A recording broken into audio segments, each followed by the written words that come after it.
안녕하세요. 스트로비스트 코리아의 문학봉입니다. 네, 오늘은 새로운 주제에 대해서 한번 얘기해 보도록 하겠습니다.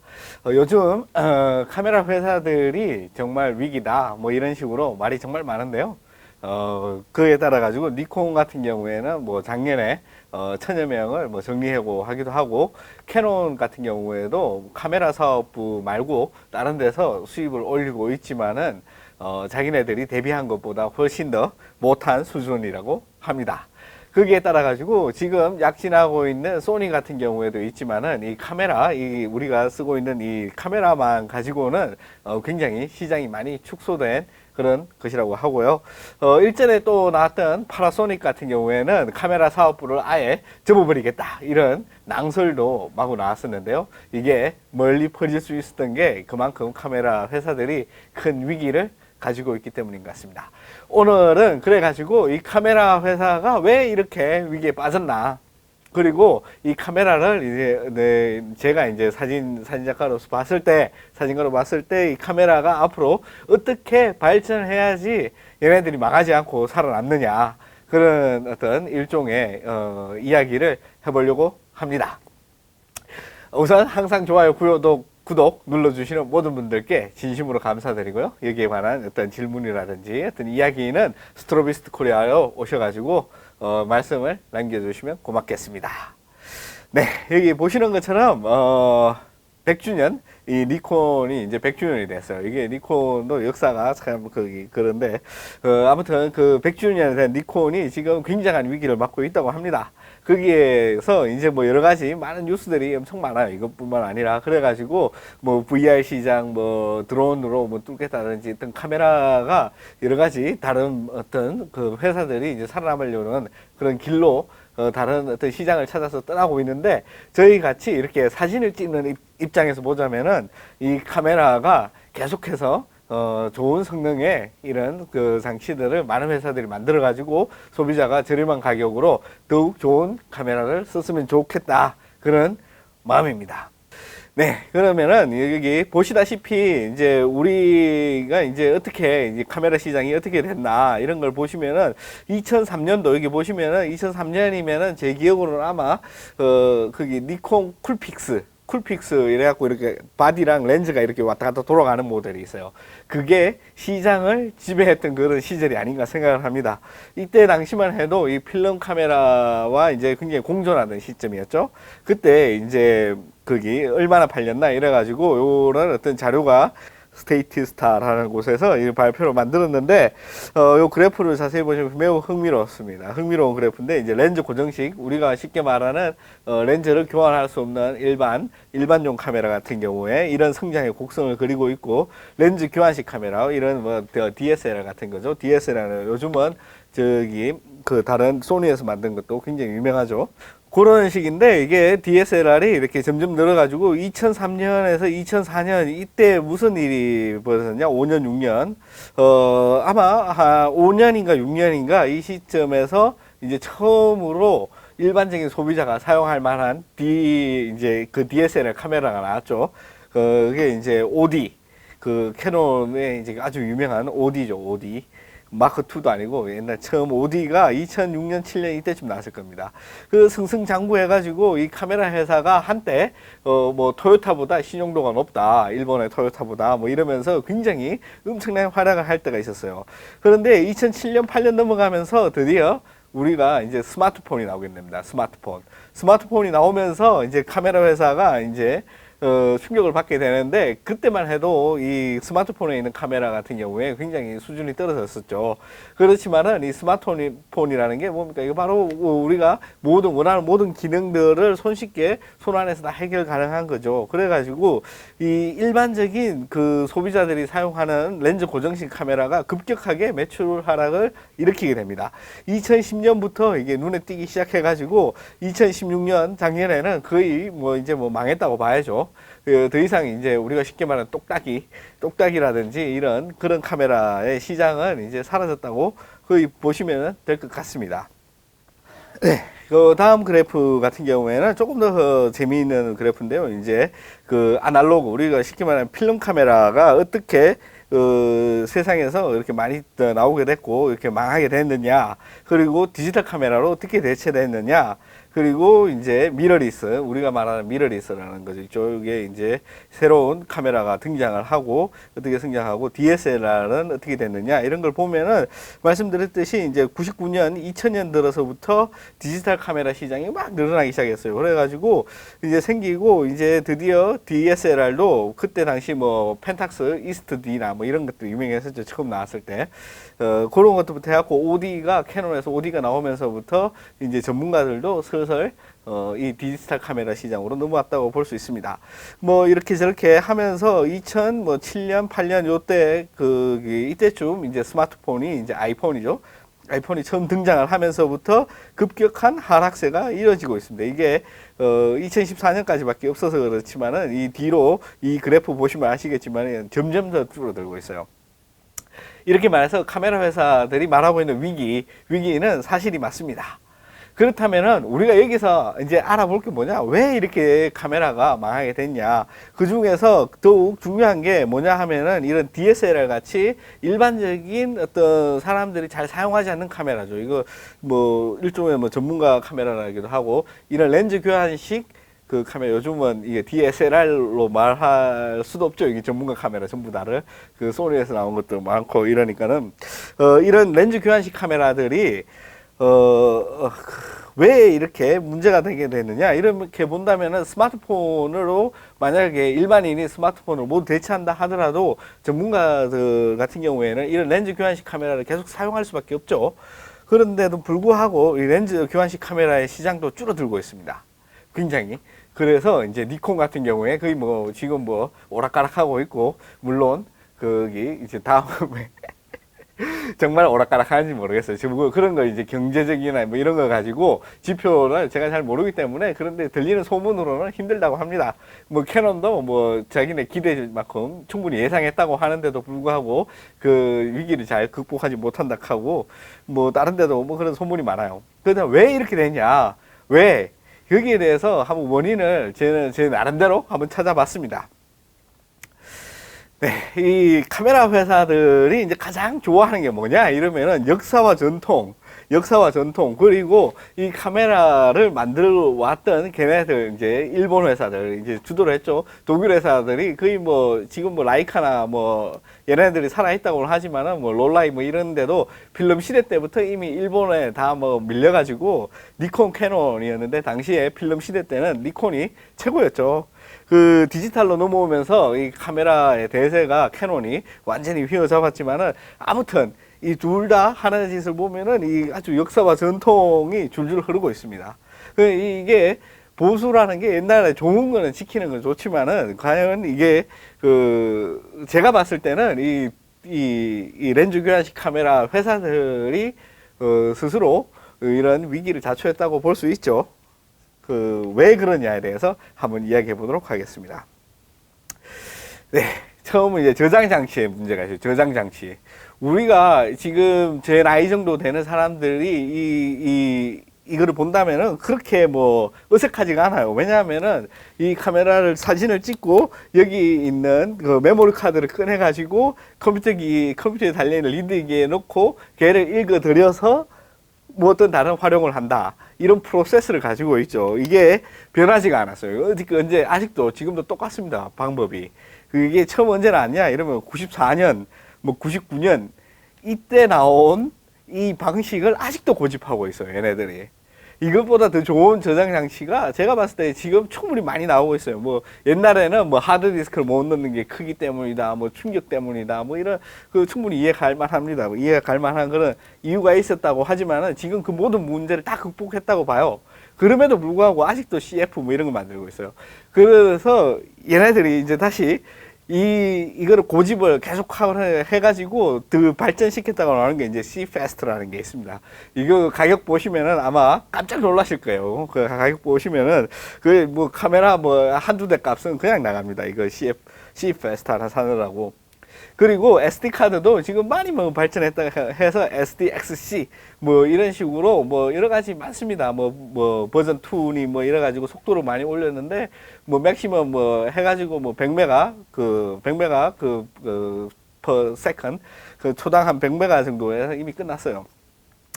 이것처럼 저장 장치가 이게 이 카메라 이제 디지털 카메라 나오고 난 이후로부터 바뀌지가 않습니다. 이런 스마트폰 이거 94년도에 태어나신 분도 지금 이거 보시는 분들 많으실 거예요. 94년도, 99년도에 태어나신 분들도 이런 스마트폰이나 이런 거에 굉장히 익숙한데 이런 DSLR 이런 그 전문가용 렌즈 교환식 카메라죠. 자꾸 DSLR이 입에 가지고 이 렌즈 교환식 카메라 같은 경우에 처음 사가지고 자기가 활용을 해보면은 깜짝 놀랄 만큼 불편합니다. 지금 뭐 많은 전문가분들도 이 카메라가 그 촬영하는데 포커스는 맞춰져 있지만 활용하는 데는 정말 불편해요. 특히 저장 장치가 큰 몫을 하고 있죠. 그 다음에 뭐냐 이러면 인터페이스가 있습니다. 인터페이스. 여기 뭐 보시면은 이게 메뉴라는 이 버튼을 누르면은 이렇게 그 메뉴가 나오고 있죠. 이 메뉴가 나오는데 여기 그림에도 있지만은 이 메뉴 디자인이나 이런 것들이 이 디지털 카메라 이전에 아날로그의 마지막 버전들이 있거든요. 마지막 버전들을 사용해 보면은 굉장히 비슷하게 되어 있습니다.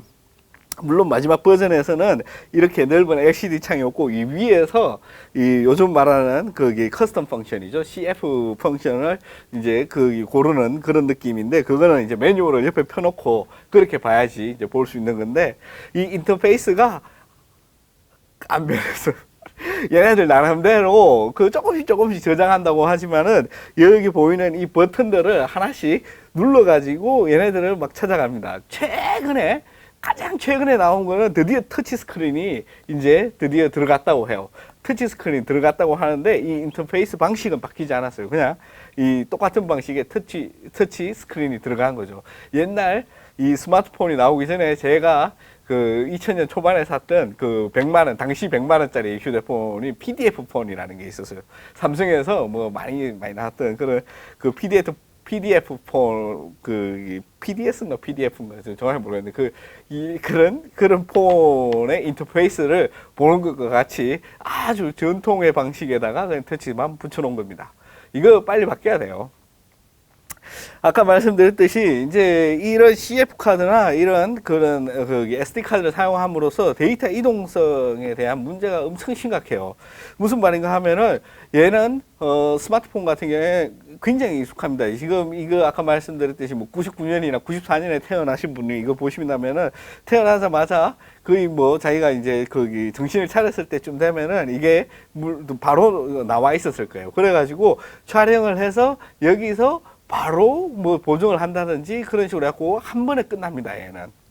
그런데 얘 같은 경우에는 이걸로 촬영을 합니다. 이걸 촬영을 해가지고 뭐 어떤 뭐 여러 가지 불편한 방식이 굉장히 많아요. 여기다가 거기 그 무선 트랜스미터라 그래가지고 거기 뭐 이런 거를 부착해서 렌스를 꼽아가지고 컴퓨터를 이동시킨다든지 아니면은 여기 다이렉트 테더링이라 그래가지고 USB를 꼽아가지고 컴퓨터를 이동시킨다든지 그런 방법을 제외하고는 아니면은 다이렉트로 USB를 꼽아도 되겠죠. 그렇지만은 이게 많이 늘어요. 많이 늘으면 답답해. 그래가지고 대부분은 이 뚜껑을 열어가지고 메모리 카드를 꺼내서 컴퓨터로 데이터를 이동을 합니다. 일단 컴퓨터까지 가는 데만 해도 굉장히 불편한 요소들이 엄청 많아요. 지금 이런 거에 익숙하신 분들이 보면은 깜짝 놀라겠지만 저 정도 나이면은 이거 당연하게 그냥 받아들이고 그냥 문제 제기를 안 했어. 그래가지고 이 카메라 회사도 개발 안 해요, 이거를. 그냥 자기네들이 좋아서 잘 팔리는 줄 알고. 이런 문제가 심각합니다. 그 다음에 이제 최근에 이런 문제들을 개선하기 위해서 이런 카메라에다가 와이파이 기능을 집어넣었어요. 와이파이 기능을 집어넣었는데 이 와이파이 기능이 여기 있는 이 와이파이 기능이라고 생각하시면은 완전 착각입니다. 얘가 와이파이를 연결해가지고 뭔 짓을 하느냐 이러면은 얘가 와이파이의 그 라우터에서 나오는 인터넷 신호를 받아가지고 뭔 짓을 하는 게 아닙니다. 얘가 이 와이파이라는 거를 하나의 선이라는 도구처럼 이용을 해가지고 이 랩탑이랑 연결시킨다든지 아니면 이 모바일이랑 연결시키는 거죠. 그럼 문제점이 뭐냐 하면 얘가 이 와이파이를 통해서 이 카메라의 신호를 받게 되면은 얘는 인터넷이 아예 안 돼요. 그냥 단순히 데이터만 주고받는 방식입니다.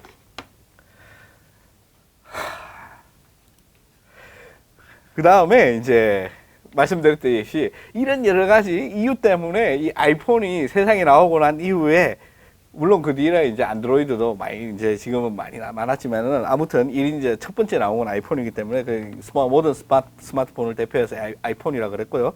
그걸 보자면은 2015년도에 플리커라는 사이트가 있죠. 이 플리커 같은 경우에는 아주 전문 사진 작가부터 사진을 좋아하는 사람이라면 누구나 가입해 있는 그런 사이트입니다. 이 사이트의 특징은 페이스북과 다르게 일반인보다 이 사진을 적어도 좋아하는 그런 사람들이 거의 대부분이라는 거죠.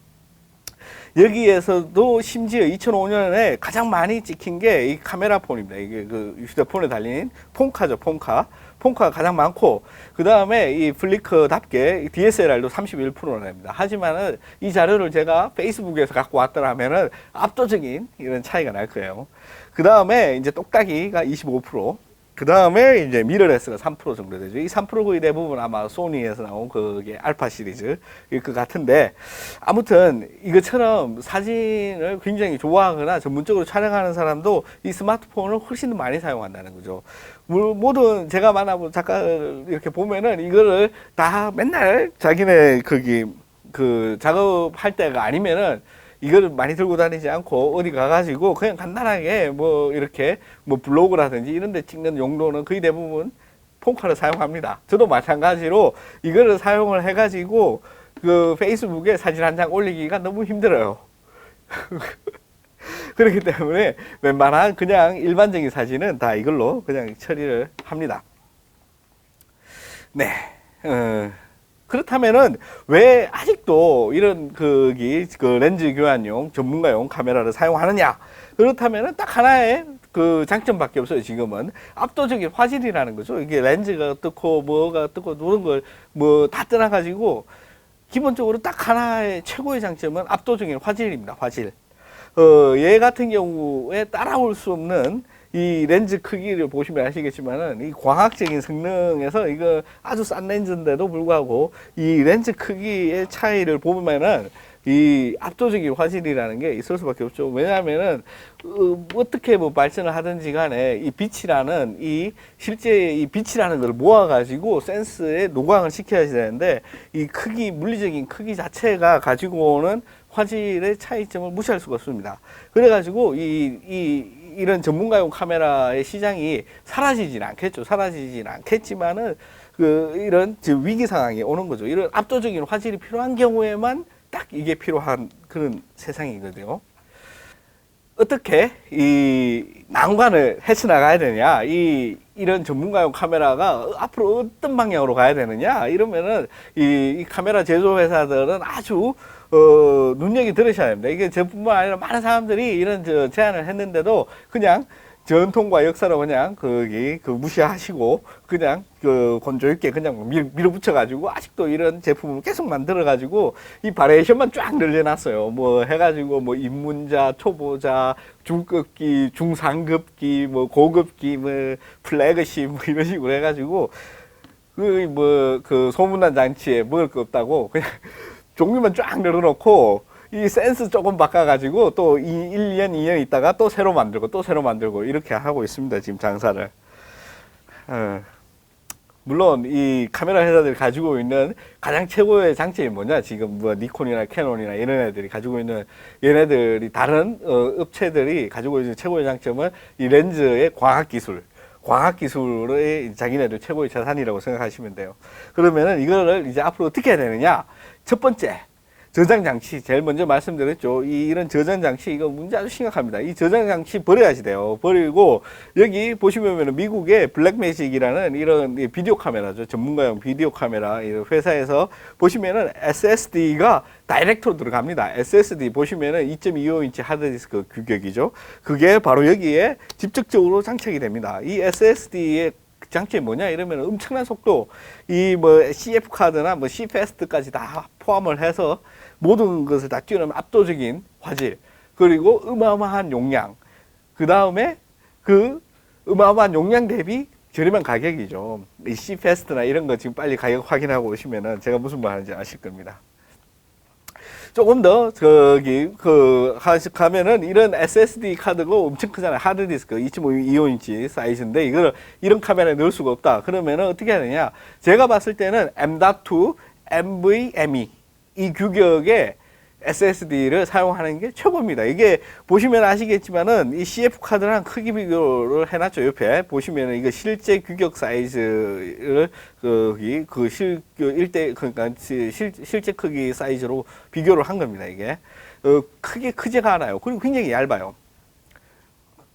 이런 것 같은 경우에 여기에 충분히 장착이 가능합니다. 이거는 뭐 어떻게 장착을 하냐, 뭐 안정성이 뭐 어쩌고 저쩌고 하지만은 그 기술적으로 충분히 극복할 수 있고, 결정적인 차이점은 뭐냐? 이러면은 여기 보시면 아시겠지만은 M.2 NVMe 나름 고급형 512GB 512GB에 32만 원 정도 합니다.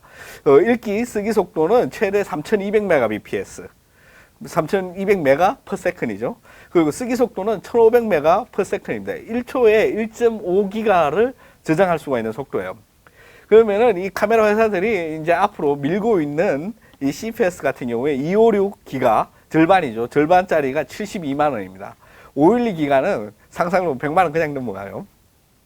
그 다음에 Cfast 읽기 속도가 최대 512메가 per-sec이고, 그 다음에 이제 쓰기 속도는 370. 물론 회사마다 조금씩 달라요. 다르지만은 이 M.2 NVMe의 이 압도적인 속도, 이거 뭐 차원이 틀립니다. 그리고 조금 뭐 한 70만 원 뭐 정도 드린다면은 뭐 한 1테라도 충분히 여기에 장착이 가능하다는 거죠. 1테라 정도 여기에 꽂고 있으면은 하루 정도는 뭐 계속 찍고 있어도 제가 봤을 때 충분하다고 생각합니다.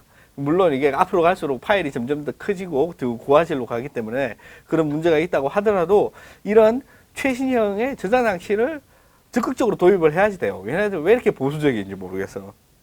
물론 여기에 대한 기술적인 문제가 있겠죠. 이거는 우리 훌륭하신 우리 엔지니어를 많이 이렇게 좀 갈아가지고 이렇게 싹 집어넣으면은 다 해결해 줄 겁니다. 물론 무책임하다고 하지 마시고, 제가 제시하는 거는 일종의 어떤 이상적인 그런 제가 생각했을 때 그런 방향이기 때문에 그렇다고 저는 생각을 합니다. 그 다음에 이제 유비쿼터스 렌즈 교환 방식 카메라, 이렇게 말했는데 이게 무슨 말이냐 하면은 이 카메라에 이 카메라가 굉장히 독립적이에요. 이거는 아무데도 연결되지가 않아요. 하지만 여기에다가 이 휴대폰과 같이 요즘 노트북도 자기네 고유 식별 번호죠. 이제 심카드, 우리나라 유심카드를 집어넣어 가지고 자기네 지금 3G라든지 4G 같은 데이터를 이용할 수 있게 나옵니다. 이거를 반드시 네트워크에 연결해야지 돼요. 우리가 이제 DSLR이라고 해가지고 얘를 언제까지 동떨어져 갖고 홀로 떨어지게 만들어 놓을 수 없어요.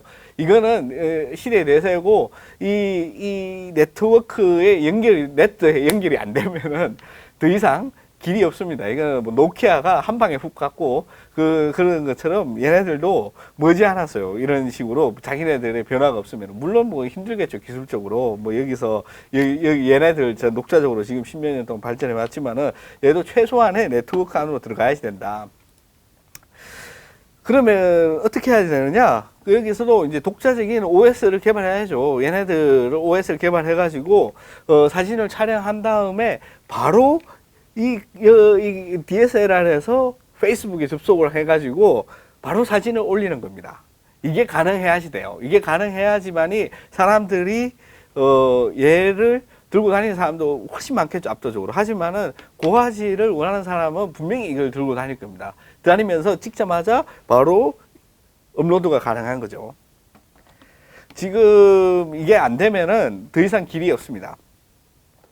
그 다음에 어떻게 해야 되느냐? 얘네들 이제 회사가 이제 이런 OS를 이제 오픈 소스로 만들어야 되죠. 그래서 누구나가 원하면은 이 카메라에 앱을 제작을 해가지고 만들 수 있게, 어떤 누구는 이렇게 뭐 만들 수가 있겠죠. 뭐 자기는 이거 카메라에 이제 그런 소스를 제공하기 때문에 앱으로 쉽게 스타트레일 별 흐르는 사진을 촬영할 수 있는 앱, 이런 걸 만들어 가지고 복잡한 설정이나 이런 것들이 모두 앱에 들어가 있어서 자기가 그 앱에 설정만 하고 셔터 버튼만 누르면은 뭐 스타트레일의 사진을 만든다든지, 아니면 뭐 장노출에 뭐 자동차가 지나가는 사진 만들 때 이 앱을 뭐 사용을 하면은 좋다. 아니면 뭐 포트레이트라든지, 아니면은 지금 나와 있는 여러 가지 회사들이 많습니다. 그 회사들이 엄청나게 많은 앱들을 만들고 있어요. 뭐 플리커는 뭐 당연하고 사진을 찍자마자 바로 내가 설정한 대로 일단 자동으로 플리커에 업로드를 한다든지 업로드를 해가지고 거기서 이제 나의 이제 그걸 공개할지 말지 그걸 결정을 나중에 한다든지 이런 건 뭐 물론이고, 라이트룸 같은 경우에도 충분히 여기서 돌아가겠죠. 라이트룸이 이 휴대폰에서도 돌아갑니다. 그것처럼 라이트룸이 직접적으로 돌아가가지고 여기서 찍자마자 바로 기본적인 어느 정도 보정을 해가지고 올린다든지, 포토샵도 물론 돌아갈 수가 있고요. 뭐 요즘 뭐 500픽셀이라든지 뭐 인스타그램 뭐 아니면은 뭐 저기 그 페이지 원 같은 경우, 페이지 원에서 만든 이 소프트웨어가 뭐더라? 뭐 아무튼 이런 거 같은 경우에 굉장히 엄청난 많은 발전의 가능성이 있어요. 이 휴대폰에서 하지 못하는 일을 여기서 할 수 있는 일이 엄청나게 많아요. 반대로 여기서 못하는 일도 있겠죠. 여기서 전화 기능까지 넣기에는 조금 웃기잖아요. 이걸 가지고 여보세요? 이렇게 하기에는. 그렇기 때문에 그렇지만은 무조건 얘는 이제 오픈소스의 하나의 OS가 탑재된 이런 이 휴대폰과 합쳐진 이런 형태로 갈 수밖에 없다. 가야만 된다. 그래야지 소비자가 외면하지 않는다는 거죠. 그래야지 이런 어디 가가지고 뭐 간단한 어디 친구 모임에 갔는데 어떤 사람은 얘로 찍을 수도 있지만 어떤 사람은 얘로 찍고 싶어 하는 사람도 있겠죠. 화질 좋게 찍어가지고 그 자리에서 바로 친구들과 공유를 하고 바로 여기서 리플도 달고 이런 여기서 하는 모든 일들을 가능하게 만들어줘야 됩니다. 그러면 어떻게 되느냐? 사진 전송도 이제 자동으로 무선 사진 전송을 해야 됩니다. 내가 만약에 이 와이파이 환경에 내가 지정한 이 와이파이, 여기도 마찬가지로 지정한 와이파이 환경에 들어가면 자동으로 접속하듯이 얘가 자동으로 접속을 해가지고 지정된 뭐 어떤 컴퓨터라든지 그 하드디스크에서 자기의 어떤 조건이 있을 때는 자동으로 사진을 전송을 해 주는 거죠. 이 라우 파일이나 이런 것들을. 혹은 얘가 이 니콘이나 뭐 캐논에서 만들어 놓은 클라우드 서비스에 얘가 뭐 항상 뭐 와이파이에 접속되어 있을 때 거기다가 계속 사진을 올리고 그 클라우드는 내가 지정한 컴퓨터에다가 계속 사진을 보낸다든지 이런 식으로 얘가 이제 이 메모리 카드를 자꾸 꺼냈다 뺐다 이런 거를 없애줘야지 된다. 없애가지고 내가 무슨 짓을 하지 않더라도 그냥 와갖고 조금 뭐 한 사진 촬영했다가 들어와서 한 30분 쉬면은 모든 사진이 내가 이제 보정할 수 있도록 준비 상태가 되어주도록 만들어줘야 되는 거죠. 그래야지만이 이 카메라 회사가 살아날 수가 있습니다. 그러면은 이 가격을 지금 비교해 보세요. 지금 이거 니콘 720 같은 거 이거 얼마인지 모르겠지만 대략 이거 최신형 그 휴대폰이랑 가격이 비슷합니다. 크게 다르지가 않아요. 그런데 어떤 모든 기능이 다 된다 그러면은 얘도 물론 뭐 기본적으로 얘를 갖다가 싼 거 저기 중국산 뭐 이런 거 싼 거를 사고 얘를 갖다가 이렇게 좋은 거를 사고 싶어 하는 사람도 있겠죠. 근데 지금은 얘는 무조건 좋은 걸 사야 되고 얘는 이제 선택에 이제 뭐 기로에 있는 그런 방식이기 때문에 그렇습니다. 자, 그러면은 이 니콘이나 이 캐논 같은 뭐 이런 물론 다른 모든 뭐 펜탁스라든지 뭐 여러 가지 뭐 회사들 마찬가지지만은 얘네들이 역사와 전통의 카메라 제조 회사라는 제조 회사의 마인드를 버려야지만 돼요. 제조 회사의 이제 시대는 끝났습니다. 이거 제조는 누가 해도 상관없다고 봐요. 제가 봤을 때는 얘네들이 가지고 있는 이 압도적인 과학 기술과 합쳐진 강력한 소프트웨어가 필요하다는 거죠. 그래서 캐논이나 니콘이나 얘네들 같은 경우에 이런 제조 회사의 마인드를 버리고 소프트 회사의 마인드를 가지고 있어야 됩니다. 이 소프트 회사의 마인드를 가지고 자기네들이 이 아이폰의 iOS를 개발하듯이 얘네들의 니콘이나 캐논이나 아니면 공동으로 하든지 얘네들 고유 카메라만의 어떤 소프트웨어를 가지고 혹은 뭐 안드로이드 시스템이라든지 얘네들 빌려올 수도 있겠죠. 뭐 그 방법은 뭐 엄청나게 거기 알아서 생각을 하시고 그런 것들을 가지고 이 카메라에 적용을 해서 자기네들이 뭐 필요할 때마다 업데이트도 하고 자기네들이 그 소스를 공개를 해가지고 많은 그 참여자들을 가지고 함께 가는 소프트 회사의 마인드를 가지고 있어야지 언제까지 이 제조 회사의 마인드로 가지고는 지금과 같은 이런 위기가 지금 어떻게 뭐 드론을 가지고 드론 팔아서 먹고 살겠다 뭐 가상 뭐 VR이죠 그런 거 팔아서 먹고 살겠다 해서 위기를 극복한다고 하지만은 반드시 또 찾아옵니다. 우리가 이 DSLR 사는 사람들이 드론을 좋아하긴 하겠지만은 드론을 맨날 어디 가서 뭐 날릴 수가 없는 거잖아요. 이 좋은 과학 기술과 이 뭐 압도적인 화질의 사진을 조금 더 편리하게 사용할 수 있도록 반드시 만들어줘야 된다는 거죠. 그게 제가 가지고 있는 그 아이디어이자 제가 이 카메라 회사가 앞으로 죽지 않고 살아갈 길입니다. 이게 제가 생각한. 물론 뭐 다른 의견도 있을 수 있고 기술적인 어려움도 많은 뭐 내가 무슨 앱을 깔았더니 셔터가 뭐 딜레이가 생기더라 뭐 이런 뭐 여러 가지 문제점이 엄청 많겠죠. 이 사진 같은 경우에 뭐 이 카메라 같은 경우에 반드시 뭐 이 신뢰도가 굉장히 중요하다. 내가 찍고 싶을 때 안 찍히면 안 된다. 뭐 오류가 나면 어떻게 하냐. 뭐 여러 가지 문제점이 많겠지만은 그런 것들은 그 사용자의 선택에 있는 거죠. 만약에 뭐 그런 문제가 많이 생긴 초기에는 많이 생기겠지만 물론 고쳐가겠죠. 하지만은 그런 문제가 생기는 신뢰성이 중요한 사람 같은 경우에는 제가 뭐 여러 가지 뭐 잡다한 앱을 깔지 않고 뭐 원본인 상태 그대로 사용한다든지 그런 방법도 있을 수 있고 굉장히 많습니다. 그렇게 해서 이 니콘이나 이 캐논 같은 이런 카메라 회사들은 제조회사의 마인드를 버리고 소프트웨어 회사의 마인드로 갈아타야지만이 얘네들이 미래를 볼 수가 있다. 그래야지 살아남는다. 아니면은 지금과 같이 마구 쪼그라들어가지고 결국에는 소멸의 길로 갈 수밖에 없다. 아니면은 뭐 누가 뭐 우리나라에서 일어난 것처럼 뭐 캐논이 니콘을 뭐 인수를 한다든지 뭐 여러 가지 뭐 이런 상황이 있을 수가 있겠죠.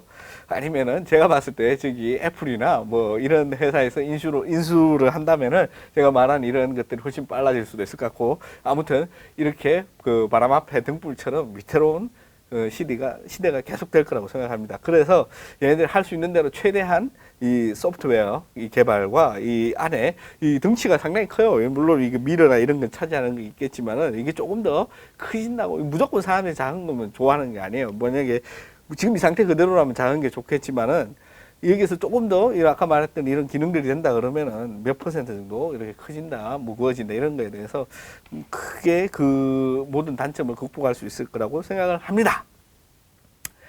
네, 여기 보시면은 이제 마지막에 어떻게 되느냐, 이 카메라를 잊어먹어도 이것과 같이 Find My Camera를 클릭을 하면은 이 내 카메라의 위치를 바로 찾을 수도 있겠죠. 얘가 항상 네트워크 연결되기 때문에. 바로 이런 게 이 카메라 회사를 살릴 수 있는 방법이라고 생각을 합니다.